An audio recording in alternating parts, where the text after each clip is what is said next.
केंद्र की लड़ाई जो चल रही है वो 2024 को लेकर नहीं चल रही।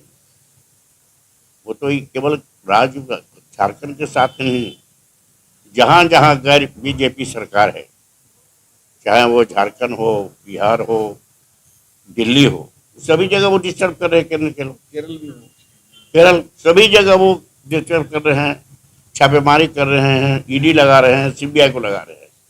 हम सवाल पूछना चाहते हैं ये बीजेपी के लोगों से, नरेंद्र मोदी से, उनके अंदर जितने भ्रष्ट लोग कहते हैं भ्रष्टाचार को खत्म करें। किसी एक पर ईडी को लगाया, ईडी का रेड हुआ, सीबीआई का किसी एक पर रेड हुआ।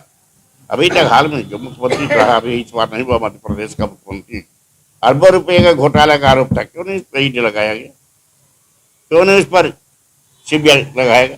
तो जो बीजेपी में चला जाएगा दूसरे भी पार्टी छोड़ करके, चाहे कितनों अरबों का घोटाला, हजारों हजार करोड़ का घोटाला क्यों नहीं, वो दूध से धोया जाएगा, गंगा से पवित्र हो जाएगा।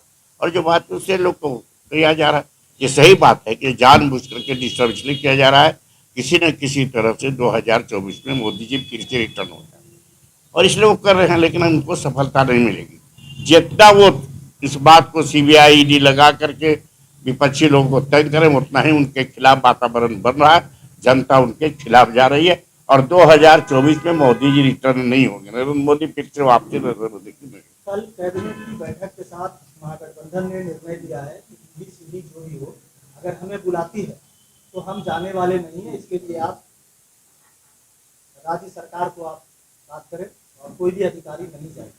ये निर्णय कैसा है गठबंधन? क्या बोला? अगर सीधी की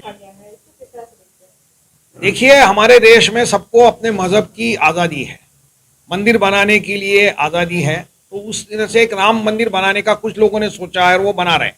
अफसोस की बात है कि इसके अंदर राजनीति, धर्म और धर्म की राजनीति की जा रही है, और हमारा संविधान इसकी इजाज़त नहीं देता। मैं आपको मिसाल देना चाहता हूं कि इसके पहले भी जब देश आज़ाद हुआ था, उसके बाद मोहम्मद गजनी ने जो मंदिर तोड़ दिया था उसका पुनर्निर्माण किया गया था, लेकिन उस वक्त हमारे जो लोग पंतप्रधान थे, जो हमारे प्राइम मिनिस्टर थे जवाहरलाल नेहरू ने, उनकी इच्छा थी कि राजेंद्र प्रसाद जो हमारे राष्ट्रपति थे वो न जाए। लेकिन धर्म का मामला जो है वो इंडिविजुअल है, किसी को धर्म, कोई धर्म को मानता है, कोई धर्म को नहीं मानता है, और हमारा संविधान उसकी आज़ादी देता है। उसके लिए वो आज़ादी का इस्तेमाल करते हुए राष्ट्रपति वहां पर गए, पंतप्रधान वहां पर नहीं गए, लेकिन राजनीति नहीं की गई। आज हम देखते हैं क्या हो रहा है कि राष्ट्रपति, कांग्रेस को बुलाया गया कि नहीं इसके बारे में मीडिया चर्चा करती है, लेकिन इस देश के राष्ट्रपति को बुलाया गया है कि नहीं इसकी चर्चा नहीं है, इसका कोई सवाल भी नहीं जाता है। पार्लियामेंट का जो उद्घाटन हुआ, हमारे देश के संविधान में राष्ट्रपति हमारे राष्ट्र प्रमुख हैं, लेकिन उनको नहीं बुलाया गया उस प्रोग्राम में। तो हमारे राष्ट्र प्रमुख को नहीं बुलाया जा रहा है, ये हमारे देश का अपमान है, देश की जनता का अपमान है, हम समझते हैं, लेकिन मीडिया उसकी चर्चा नहीं करती है। मीडिया उसकी राजनीति करने की जो बीजेपी की चाल है उसको ही बढ़ावा दे रही है, और ये अफसोस की बात है। हमारे पार्टी की ये समझ है कि धर्म और राजनीति को अलग रखा जाए, और यही हमारा संविधान कहता है।